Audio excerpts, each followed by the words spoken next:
welcome back to this week's episode of Zebedextra v. Phoebo. On this week's episode, we're going to have Phoebe walk us through The Boys from Biloxi by John Grisham. Mm-hmm. Riveting book. Riveting stuff. Riveting book.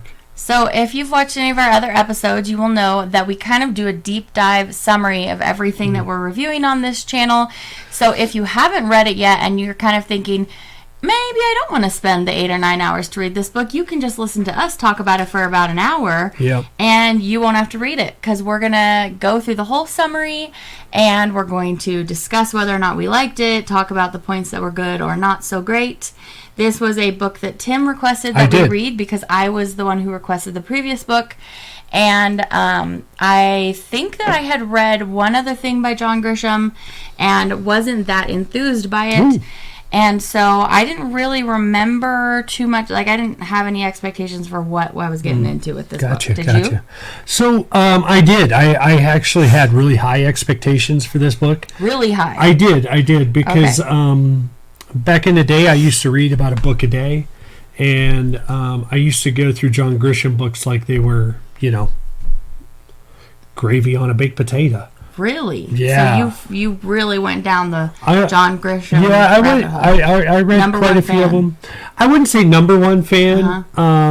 He's not Kevin Costner. Yeah. Or Mark Wahlberg. Yeah. So I can't. He's not. Yeah, but I do have to say that some of my favorite books have been The Firm, The Pelican Brief. One of the things I've always loved about John Grisham books is they're kind of fast-paced. So he wrote both of those books? He did. This book was not at all exciting. Like, there was nothing of intrigue or excitement at all, in my opinion. I'm not going to disagree. Okay, well, the first thing we like to do in these episodes is I give you a one-sentence summary of the piece, or Tim will when it's his turn. Yes. To kind of give you an idea of what this book is about, and you can decide from this if you want to read it and not have the spoilers, because we're going to spoil the whole thing. Everything. I'm going to spoil it. Although there's really nothing to spoil in this book. I'm going to leave that egg out in a beaten shoe. Okay. So this book is about two families in Missouri in the 1950s to 1970s. So this book is basically about two families in Mississippi in the 1950s to 1970s. They're on opposite sides of the law. There's like one side that's mobster-esque and one side that's a lawyer family. I can concur to this point. Okay. So that's my one sentence summary, and then we usually tier it. Okay. Did we love it? Did we like it? Were we meh? Or did we hate it? Okay, you first. Okay. I feel like there would have to be something really significant in any book or movie for me to say I hate it, but I was total meh on this book. And how are you? I'm going to have to go with meh as well, because I really could not wait for this book to get over. Ooh, that's not a good review. Yeah. That's a Goodreads review. I could not wait for this book to get over. Well, the thing is like I kept waiting for something to happen. Something big to happen. And there's stuff that happens, but it's not like, in the Pelican Brief and The Firm, there's like these crazy things that happen. In The Boys from Biloxi, there are things that happen. Yeah, hold on. Not crazy. I'm going to try to keep this a little bit more succinct, because when I go to edit this video, it will be like reading it all over again. Yeah, and because that's going to be the case, I'm going to go ahead and try and delve in deeper and on topics as we go through this. Okay, good to know. Okay, so Biloxi, by the way, it's a place. It's an immigration town, lots of crime. Cops were paid off. It says 1950s Dixie Mafia took over, very violent, just one rule, no snitching. That's like how he set the scene. Yes. Also, this book, it was like it started and then it jumped back and then it was like forward, and then I was like, I finally got my bearings after a little bit.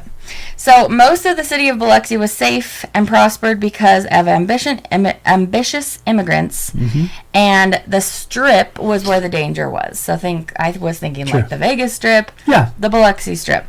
Quite similar. Yes. Third generation grandsons of Croatian immigrants born in 1948. are two of the main characters. The other two main characters are their fathers. Yes. Okay, so the younger two, we have Keith and we have Hugh. Yep. And their fathers' names are Jesse and Lance. Lance. Okay. Yes. So Keith and Hugh both play baseball. I don't think this is important at all, but the author spends a while talking about how they both played baseball, they both were pitchers or something, they were both very popular, and it was like, ooh, watch them play sports together. Like, super, super cool. So, one thing I've noticed about this book, Mr. Grisham goes into great detail and depths to explain everything, Yeah. but unfortunately there's not a lot of linkage. Right. Because like, you keep thinking to yourself, okay, this is going to come back this is going to come and play in later. Yeah. Never does. I mean, it does very subtly. It ties in probably in the last. Yeah, but not in a way that you're half- like, wow, that was significant. Like, oh, Yeah. now I get it all. It doesn't. Yeah, no. He keeps like doing these little stories of these through these guys' life, and you're like, okay, how is this going to be important? It comes and it's never important. Yeah, like how his grandpa, Keith's grandfather, opened or started out by shucking oysters, and you thought that there was going to be something there, and then that went nowhere at all. And then I mean, I guess the only importance of that was to know that he was an immigrant and he worked hard, and Jesse could have followed in his father's footsteps, but instead Jesse decided he wanted to go to college, and he was the first educated person in his family and college degree or something. Sure, yeah, I'll give you that. All right, well, we're gonna keep on going here. Yeah, let's keep trucking. Okay, so Hugh, there's Keith Rudy they're both baseball players, but one's going to be more studious and one is going to not. Right. Keith is going to be the studious one. Hugh's grandfather owned 2 bars during Prohibition, and he was a generous landowner, it says. Hugh's father, Lance, served in World War II. Then he came home and started gambling. Okay, so Aaron is Lance's father. He died, and the children fought over his assets. Lance convinced the mother to sign everything over to him, which forged a rift in the family. And again, Lance is Hugh's father. Yes. And they're going to be on the crime side of the thing. They're the syndicate. Lance bought a nightclub for gambling and for sex work. Keith's parents, however... Not his sex work, by the way. Just, Keith's parents were Jesse and Agnes. Jesse aspired to be a professor. He went to school and got the first degree in his family. And Agnes was a nurse. Jesse decided to become a lawyer since teaching paid so little. He's going to be the first lawyer of the Point. The Point is like... So the Point is like it's an area in Biloxi. To my knowledge, it's like a... Why wouldn't he just say the first lawyer in Biloxi? Because it's not in Biloxi. It's like a subdivision. Yeah, it's a subdivision in the neighborhood. Lance finds a hard-hitting enforcer to help him with his new... He owns a nightclub, and this guy named Nevin Knoll. And was that Foxy's? I don't think he's called it that It yet. hasn't. Okay. So Nevin Knoll, he's just kind of this... He's described as almost like a psychopath for the whole book, where he's just going to do anything, hurt anybody, tell any lie. He has no remorse about anything. He's kind of the perfect guy to help Lance start up this business. Yeah, it's crime business. So Nevin is sent to a competing bar, nightclub, etc., to deal with the man's super low prices, because there's a price war. Yes. Lance had a controlling interest in the strip. Hugh gets injured and starts working for Lance, and Keith keeps excelling in sports. So that's kind of when the two boys' paths diverge a little bit. Hugh gets injured. Keith keeps playing, and Hugh is like, got to fill his time with something because he can't play sports anymore. Yeah. 15-year-old Hugh falls for a sex worker at his father's establishment, Cindy, who gets beat up by a customer one day. Hugh tells Noel, and they take a ride. Noel beats up the John and his cronies while Hugh watches. I thought this was going to be important later. It is not at all important. It does not come in at all. So you're going to see I took notes on a bunch of things that aren't going to be important. They don't matter. A new crime... Let me rephrase that. Yeah. It's not that they don't matter, because they all kind of build upon, Just slightly, though.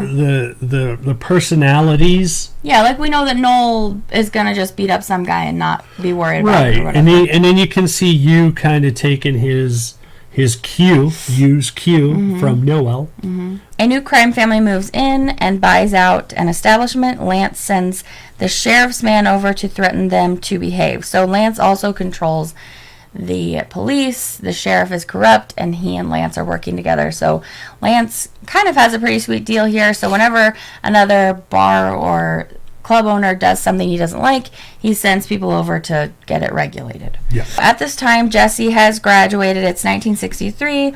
He's doing well as a sole proprietor, and he considers running for district attorney. Hugh starts boxing, and that's what he's doing with his spare time, and he's pretty good at it. So there's this other club owner, and he has this scheme, and he decides to sell his club to both Lance and this lady that was the new crime family that moved in. He sells it to both of them, steals a bunch of Lance's money because he actually only sells it to the other lady. Yep. So he gets both of them to pay for it, only gives it to the one. And the right-hand man, his name is Frontier, from the guy who sold the club to two people. He gets murdered when Lance finds out about the double cross. Yes. So, again, this isn't very important, but it's all just to know that Lance and Noel are going to do whatever they want to get what they want. Well, I do have to disagree with you on that a little bit. It does play a portion the whole way through the book. Why? Because he's one of the 6 murders that they are constantly trying to solve throughout this book. Who's they? The police. Well, not necessarily the police, but the FBI? No, the Attorney General's or the District Attorney's office. Basically, in my opinion, none of the law or crime enforcers were trying to do anything about Lance's anything until 5 years before the end of the book. Well, yeah, but this is one of the murders that they are trying to solve at the once end. Jesse hops in. Alrighty, so the right-hand man gets murdered, and we find out that it was Nevin Noel. Dun dun dun. It wasn't dun dun dun. We all could tell as we were. Yeah, there was no dun dun dun in this book. Unless you were going, I can't wait till this is dun dun dun. Nevin is taken to trial, and the witnesses disappear. So there's no witnesses against him, and Nevin is acquitted. Oddly so Hugh and Keith and some boys, they're 16 now. Yeah, 16. So they're still friends, the two young sons. They're not like besties or anything, but they hang out occasionally. They go camping and end up at an illegal cockfight. And Hugh's like, oh yeah, Nevin hooks me up with this. Come see, it's interesting. Also, not important. It's 1966. Marcus Dean found murdered. This was the guy that sold that bar, which was called the Carousel, to the two club owners. So not only did they have his right-hand man murdered, they also had him murdered. Jesse decides at this point to run for district attorney. Yes. Keith is at college. He is. Hugh runs a construction company for his dad. Jesse's campaign declares war against crime. So this is the beginning of when the families are not going to be so tight anymore. Yeah. So the corrupt sheriff is also up for re-election. Do you remember his name? I would say that the families were never really that tight. No, they were at most associates, and that was simply because of the boys. Right. The sheriff's name. Anyway, corrupt sheriff. Red. No, I'll have his name. Red Buford. I have his name in a minute. So he's also up for re-election. Keith became Jesse's campaign manager. Yes. This was like his first year of college, right? It was. Jesse and Agnes take out a second mortgage to compete in the election campaign. So basically, the DA, the one that's rerunning, he starts to put out these negative campaign messages about Jesse. And so then Jesse's like... Negative political ads? I know, Did those happen? So then Jesse and his wife are like, oh, well, we're going to have to take out a second mortgage so we can afford to put out our own ad. Right. So this book was a lot about the law, but it was also a lot about politics, another area that I am totally disinterested in. So it was a win-win. My favorite part about this book is the hurricane, and it's coming up in a minute, but that was my favorite part. So the favorite part of this book is a natural disaster. Yeah, it was much more interesting than the law or the politics. All right, I can give you that. Okay, so sadly, Jesse loses. He loses his first run for district attorney. Yeah, and he took out a second mortgage on his house. Jesse. Yeah. How will they survive? Well, then the Hurricane Camille comes through and wipes everything out. It takes down all the clubs. It takes down everybody's houses. Ooh, there goes all the riffraff, right? Not quite. Really? Yeah, not quite. You would think that would blow it all out to sea. No, because Lance is like, ooh, all of these other clubs are gone. I'm going to rebuild fastest, and then I'm going to really finally have a monopoly, and no one will be able to compete with me. Gotcha. Lance is a thinker. He's a thinker. He is a but thinker. then Jesse has the same thought. He's like, oh no, there's no lawyers around here. I need to rebuild so I can help people. Yeah. So Jesse isn't in it for his own game, but... This is me, wishing you were here. Okay, let me finish. So Jesse has a really good plan. The plan is that he's going to sue the insurance company because they're not paying out to any of these families that their homes all got wiped out. Yeah. And there's something, which I don't really want to get into it, but the argument is whether the damage was done by wind or water. And the insurance company is saying one, and Jesse says the other. Right. And that's why it's not just like, oh yeah, obviously we're going to pay you. Right. But the other thing is that all these companies are corrupt, and that's why they're not paying. So trials ensue. Ensue they do. A lot of trials. Lots of them. All- We're talking like thousands of trials. Yeah. So there's all of these destitute families in terrible condition. Jesse's trying to help them get some money to rebuild, and all of the insurance companies are like, no. But the judge totally sides with Jesse, and so he rules that all of the plaintiffs win. However, all the insurance companies then fight with appeals and don't pay. So they get the winning verdict, but then they still don't get any money. And Jesse's done all that work, and all these people are still waiting. It's been months and months and months, and they still can't rebuild. So what do they do? So Jesse decides he's going to start suing for punitive damages, and they've never done that before in this state. Not apparently. in Mississippi. Yeah. Not. So he begins making a name for himself because he starts winning. Yes. So he finally starts to get money for these people, and he still hasn't taken a single penny for himself. Right. And so he finally does also fight that they pay him some money too. Right. Yeah. Right. And that's part of the settlement, that they have to pay him the 20%, I think it was. I don't know. Yeah. Keith plans to be a lawyer. Meanwhile, Hugh starts robbing jewelry stores with Jimmy and Sissy. Man, this recap is going so much faster than the read of this book. This is nice. You guys are lucky. You're very lucky. You're lucky you have us to help you get through this book quickly. So sorry, Mr. Grisham. I just really, it was painful. yeah, it was not fun. No. We both listened to it on like 1.75 speed. Yes. Which, when I went to go turn the book on today for the one that I just recently picked, Oh my I turned goodness. it way back down. I was like, I was like, not like this the whole time. Well, I turned it down, and then I was like, oh my goodness, this new book is crawling. Oh, I appreciated it. Okay. So the reason that Hugh and Jimmy start robbing jewelry stores, Hugh wants some capital to do something. I can't remember what. They want to start running guns. Oh. Yeah, so they want to start running guns, but they need like $10,000. And they're not going to ask Lance for it. Right, because they want to do it on their own. They want to break out on their own, and be arms dealers. Yeah. And so they go rob this mom and pop jewelry store, and it's successful. They do a good con, and they rob it. They have the two men and then a woman, and they are able to distract the cashier. They can rob them, and then they get away, and they sell their wares to Percival, it says. by the way, just as a note, this is about halfway through the book, Oh, yeah. and I plowed through more than half already. I know. That's what I'm saying. This is at halfway through the book, and this is the first thing that actually comes up later. Well, the Jesse- hurricane thing is pretty significant for a It is while. pretty significant for a while, but it has no bearing on the rest of the book. This first thing that he's Jesse- about to do right now. Jesse running for DA. DA, Pisses Lance off, and then... and then this are the Yeah. only two things to this point that have any impact on the rest of the book. Yeah. So you're welcome. We just got you there Yes. in like You 5-6 minutes. You can like pick up in the middle of the book and be just fine. Yeah.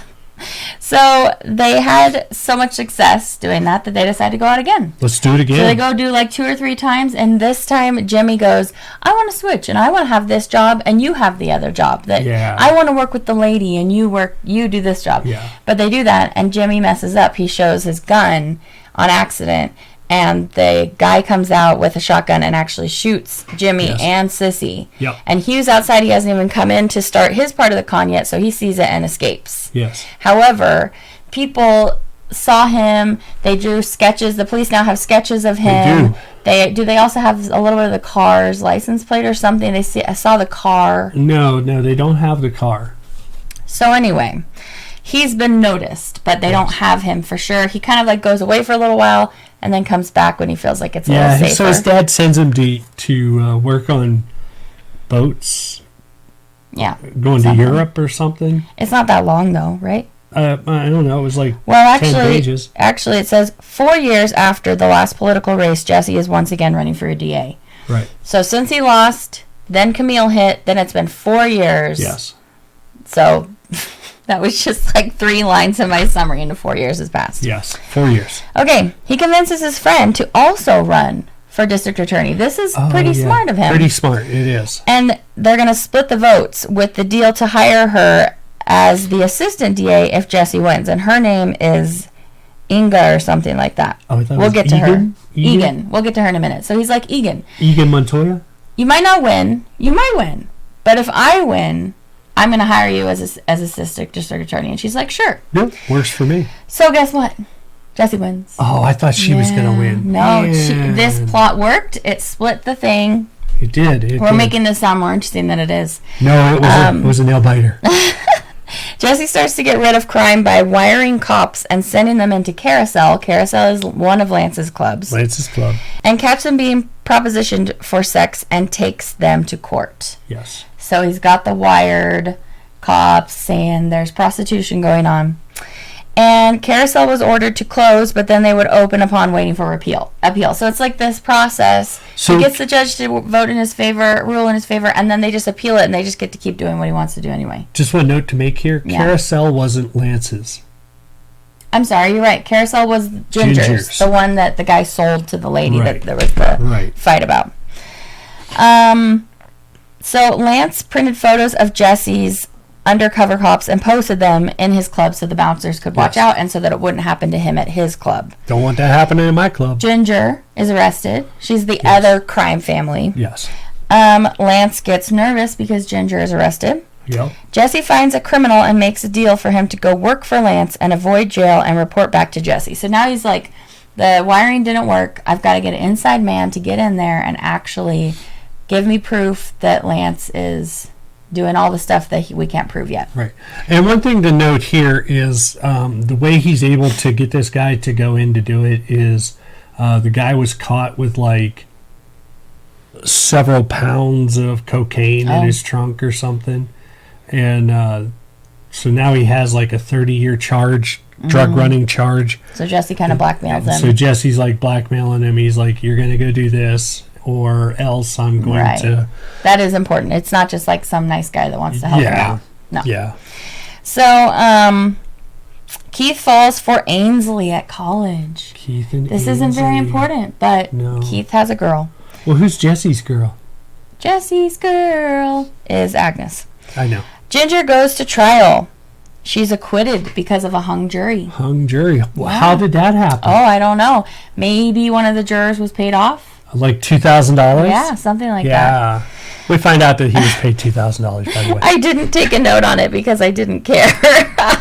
Grand jury meets to hear prostitutes' testimonies and Jesse's undercover guy. So they've amassed enough information on Lance. To take it to a grand jury, at least. Lance is arrested as the owner of Foxy's, and bail is set high. Yes. Yeah.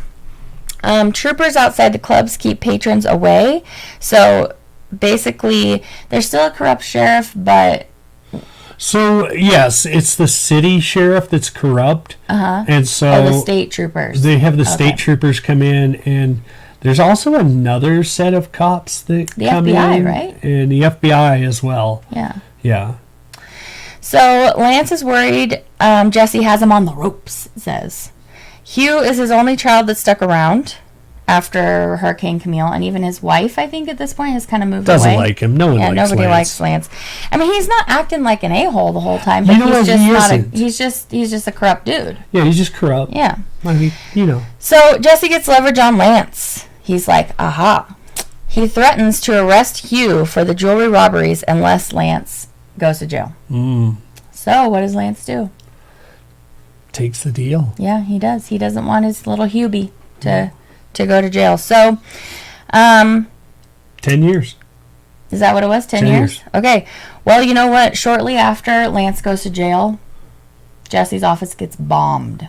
Well, who took over for Lance? I don't think that there was like an official taking over. It kind of was. But Hugh is like, I got to do something about this. This guy put my dad in jail. Yeah. So he gets this guy to bomb Jesse's office, which is in the courthouse. Yes. But the guy like way overdoes it and just really explodes everything, including himself. So if any of you out there happen to be demolition experts, the man used 5 pounds of Semtex to kill one man. Yeah. I don't know what that means, but I didn't really care. Let's say you're trying to thin out a bottle of nail polish and you used a 5-gallon bucket of acetone. Really? Yeah. I thought that he kind of like knew what he was doing. He knows how to use it, but he used way too much. It was almost like the guy loved bomb making so much that he just like went overboard because he was like, woohoo! Quite overboard. So, unfortunately, Jesse is killed. This was sad. Yes, he and was. Egan was injured. It was, not only was it sad, it was kind of grotesque. Well, yeah. Not as grotesque as the, as the body melting. Body melting. But it was similar to that. Yeah, it was quite similar. It was really sad because the family didn't get to see him. Like they, Keith does end up seeing pictures of him, and is traumatized forever. Yes. So because there's a bombing in the courthouse, the FBI come in and they start investigating. They do. At this time, Keith becomes the interim DA until there's a new re-election. That is true. So now he's a super young DA. He's like 26 or something like that. Yes, according to the book, he's the youngest DA in Mississippi and also in the country. In the world. In the universe. In the galaxy? Did I go backwards? The FBI gets the bomber and wiretapping track the supplies back to Nolan Hugh. Wow. That didn't make sense. So, I will say that you really went quickly? Really went through that quickly. That was like 4 chapters, guys. Literally, the last 3 sentences was 4 chapters. Okay, so you tell us, but don't take 4 chapters. I'm not going to. Basically, so the guy that bombs it, he blows it up early because of Egan. He sees Egan in the he doesn't want to hurt her. Right. So he detonates it before he gets out of there. Right. And he does end up hurting her, but... Yeah, but not as bad as, actually blowing her up. And then he gets like a green stick fracture, which if you don't know, that's where the bone breaks through the skin on his leg. So he's in the hospital. So they take him to the hospital, and so then they find out that his car's been sitting there for like this whole time, and they figure out that he's the one that did the bombing. Well, they suspect him. Well, they suspect him, but they get a warrant to search his house, and they find bomb making materials. And the other thing that we kind of glossed over earlier was Biloxi, one of the Strip's largest patron groups, were the servicemen from Kessler. The base, the military base. I did keep glossing over that because I was like, Kessler, what? Oh, well. Well, and that kind of comes into play right here because that's where he got the explosive. That's where they're getting the Kessler is the military base. Yes. And that's where he got and he got it from a corrupt guy that gave it to him. Exactly. Okay. Exactly. So the FBI are like, okay, we're going to let this guy go, and we're going to follow him, and we're going to get some info on him. Yes. So he's like, ha, ha, ha, I beat them. So he goes back to his hotel room. Dumb hit cops. He gets rid of everything, and he leaves. But then, so they get wiretapping? Yes, they wiretap his phones. They wiretap phones around where he lives. In where the he car works. too, though. They get a guy to go undercover So to talk. they do a GPS tracker on his car. Yeah. But then there's an undercover guy that's talking to him about it, right? Because that's how they find out that he got it from Noel. That he got the supplies from Noel, don't they?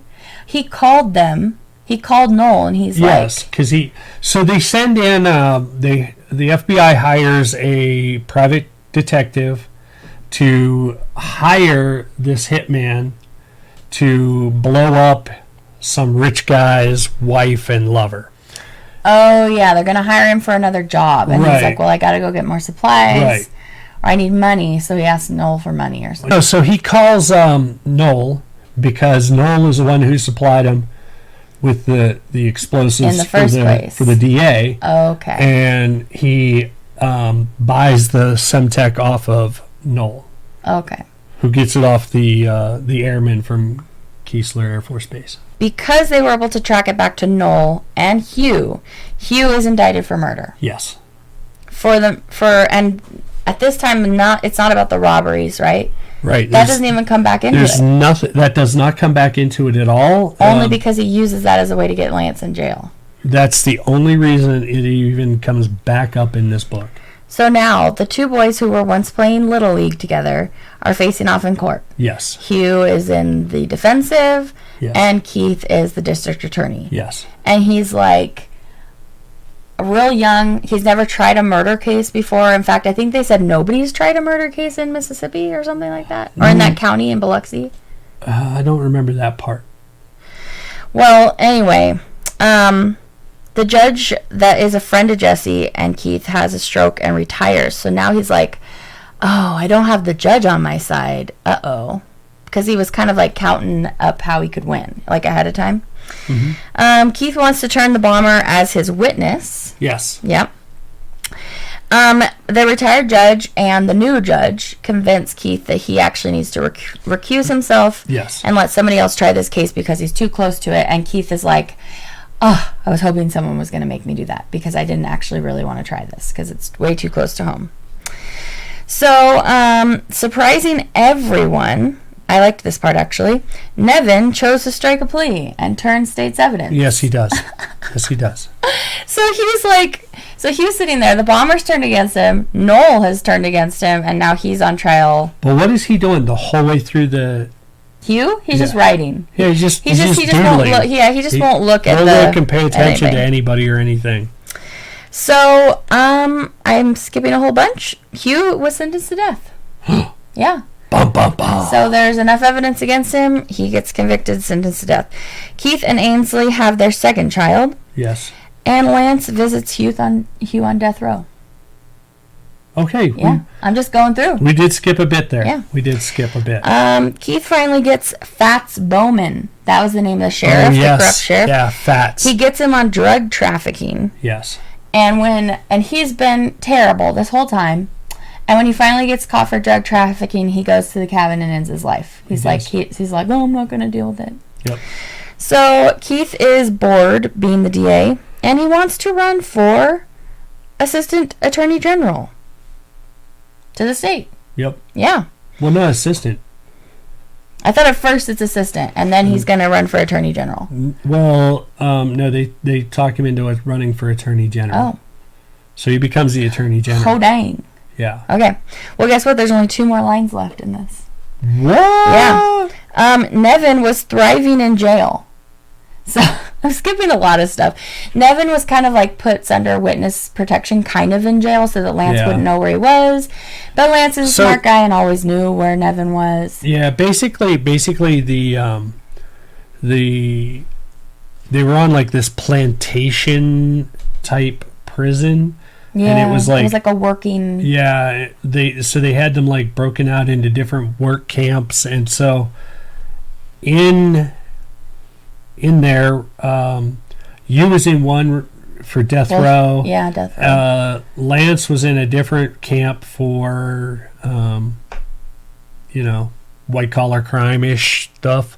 Yeah, and then Nevin was in a different camp under a false name. Yeah. But I put just before Lance's release, he has the bomber murdered. So the bomber was out of prison by now. Oh yeah, he was like on a work program. Yeah, so he was going on out. Yeah, he was. So he was still serving some time for the trafficking because he. The bombing. Oh, the bomber. Yeah, you're right. The bomber. Yeah. Yes. So he catches him out and about on one of his work release things, and he gets killed. Yes, I think he he does. just gets beaten to death, right? Yeah. And so then, do they take a picture of it and they show it to Nevin? Yeah, they take the body out on a boat, and they string him up. Oh, they feed him to the sharks. And they have him dangling over the ocean. They take a picture of him and then drop him in, and the sharks eat him. Yeah, and they take a picture and send that to Nevin. Yeah. And Nevin's like, I mean, they don't really show this exchange in the book, but it's like, he's like, oh, they got me. Gotta go. Yeah. So then Lance gets released from prison. Uh-huh. And I stopped taking notes. Okay, well. It's the end of the book. Would you like me to take over? No, I'm going to go ahead and you can tell me if I missed something. Okay. So Lance comes back to Biloxi, and at first he's thinking like, well, I'm going to try to rebuild back up. But then he notices that there's really not that much for him to do there. People aren't really interested in the same things anymore.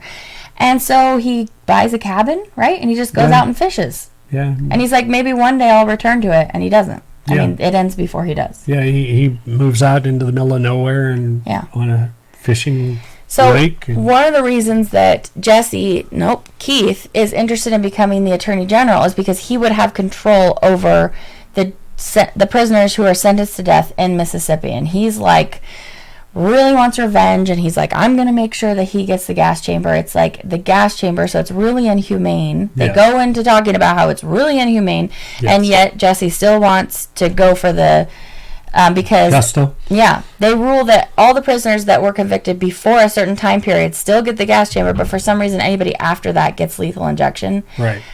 Cruel and unusual punishment. But anyway, so he's like, no, I'm still going to make sure that Hugh dies. Yeah. So Hugh comes up for his death. It's his time. And so Keith goes to visit him on death row. But Keith goes with what power? Do you remember? Oh yeah, the governor. The governor tells him, he's like, you can decide if he's going to get clemency or like he's basically could get totally released too and just go totally free. That wasn't going to happen. I thought that's what he said. Well, no, they were thinking about giving him removing the death penalty portion or allowing him to have the death penalty. So he was either going to spend the rest of his life in jail or he was going to die by So they meet, and the two guys, they're just like, hey, what's up? And he's like, what's up? And he's like, well, I just wanted you to know, I never meant to kill your dad. I was just trying to scare everybody. Yeah. And he's like, well, you did kill my dad. Yeah. And he's like, well, I'm really, really sorry. And then he starts crying. He's like, I really never meant to. Do you remember when we used to play baseball together? This is the first time that comes back up. And so Keith is kind of sitting on it. You could tell he's kind of thinking about it. And he's like, yeah, no, you're still going to die. Yeah. And then it ends. Yeah. So Keith is like, I do believe you. I think you're sincere, but he says you're still going to die. Yeah. Got to pay. So, well, no, he's not okay with letting him pay by staying in jail forever. He still wants to take his life. Yeah. So that's basically the end of the book. Yeah. And I mean, it kind of was I have to say, I have read worse books. It's not that this was like the most horrible book I've ever read, by far. But like I said, I had really high expectations for this to be like a fast pace, lots of trial kind of stuff. The biggest kind of trial things that we saw really were the Camille lawsuits, which was a portion in the middle, but there wasn't a whole lot of like the legal finagling. Like every time that Jesse or Keith went to trial, they weren't like, oh, let me pull out this secret weapon and I'm going to make it win. It was always, obviously, they're going to win. Yeah. Which was not interesting. Yeah. I don't know. This book was really sleepy. Maybe this is your cup of tea if you really like books about legal drama, but And if you do, I apologize for No, I mean, we don't apologize. raining down these on are your our book. opinions. That's how I felt. And I mean, I had no expectations, and I still really didn't like it. Yeah. So, yeah. And I did. I did have high expectations for it. Yeah. Well, I think that means that I won this episode. Well, crap. What's that bring us to? 3-2? 3-2. Yeah. All right. So now it's time for our Q&A portion. Well, the first question is, what scene stuck with you the most? Well, you're the one supposed to be answering these. I right? mean, okay, the whole jewelry robbery part was interesting to me. That was one of the more interesting parts about it. All right. The part where they were trying to track down the bomber and like get him nailed down, that part was kind of interesting. Yeah, I'll agree with that. I think the part, the kind of the funniest part for me was the bomber, like just trying to get out. He was like, "Oh, my leg is all gnarled." Oh yeah, he kept pretending to pass out every time. I'm gonna go ahead and try and escape. And it was, so that part was kind of funny. The next question is, would you want to read other things from this author and director? And that's a big H no. I have tried this author before. I thought he was boring then. He's more boring now. So I would have to say I would still continue to try. Maybe some of his older stuff? I don't know. I if he had something new came out, I would try it again. Whoa. But it's kind of like that 3 strikes rule. He's down at least one at this point. I don't know. This book was painful to get through, and I wouldn't do it to myself again. I agree. It was a little painful. What surprised you the most? What surprised me the most was how boring this book was. I was surprised that Keith didn't end up sparing his life in the end. I actually was surprised. I'm still trying to figure out why the author made that choice, but... So I honestly expected that as well, especially when Keith flashed back to their playing baseball together. Yeah, and he being was crying friends. and... Yeah, and I kind of expected it, but it didn't happen. How did your opinion change as you read this book? I went from Mr. Grisham being probably a favorite author? 80 out of 100 author to probably about a 73 out of 100 author. Oh, only that low of a slide? Yeah. Oh, okay. Yeah, because some of his other books are amazing. I love some of his books. I don't know. I think amazing is too big of a word there. Well, no. Okay. In your opinion. Yeah. My opinion changed as I read read it. My opinion changed as I read this. I started the book. I was hopeful, and I lost hope more and more as it went. You cried the rest of the way through it. I said, how can I listen to this faster? I have to get through this book. Would you reread this? No. No, would not. This would be an H no for me. Yeah. Yeah. Woo! Woo! Okay, well, I'm really glad that that's over with. Yeah. The next episode you're going to get on this channel is Tim presenting us a deep dive summary debate on the film RRR. So we should have that for you next week. Oh, yes. Yes. In the meantime, let us know in the comments below, were you team... So, we were pretty much on the same team for this book, yeah. but have you read this book? Would you like to read this book? What is your favorite John Grisham book? Let me know. Yeah. I can't promise I will read it. So we know upcoming is the movie RRR. Mm-hmm. So if they want to watch that before we destroy... Before we spoil the whole thing. Line, yeah. It's on Netflix. You can watch it for free. So go ahead and do it. There's some singing. There's some dancing. There's some bromance. There's a lot of action. It's kind of like the Matrix style action. Are we trying to give away the whole thing? Are we not filming the next one? I'm trying to excite them to watch it because they should watch it. You should watch it. Yeah. It's also dubbed, so it's a foreign film, but you can mostly understand the dubbing. You can get it. Yeah. So. And if you can't get it. After that, we're going to be reading the book The Cruel Prince by Holly Black. Nice. So that's the next literature review that we'll have on here. Yes. So I think that's it for today. Do you have anything else you want to add? No. Okay. I think we're good. All right. Well, thanks for joining me. No, for this thank you for episode joining today? me. Yeah, you're welcome. Thank you for joining us. Don't forget to hit the subscribe, the like Yeah. buttons, the notification if you really are into us. And check out our episode about TV. We're going to have another episode of those for you soon. Yeah. 9 more shows that we watched one episode of Yes. to see if it was any good. And believe it or not, some of them are going to be repeats. Some of them will definitely not. Yeah. Okay, well, we'll see you next time. All right. Take care until then. All right. Have a Bye. good one. Bye.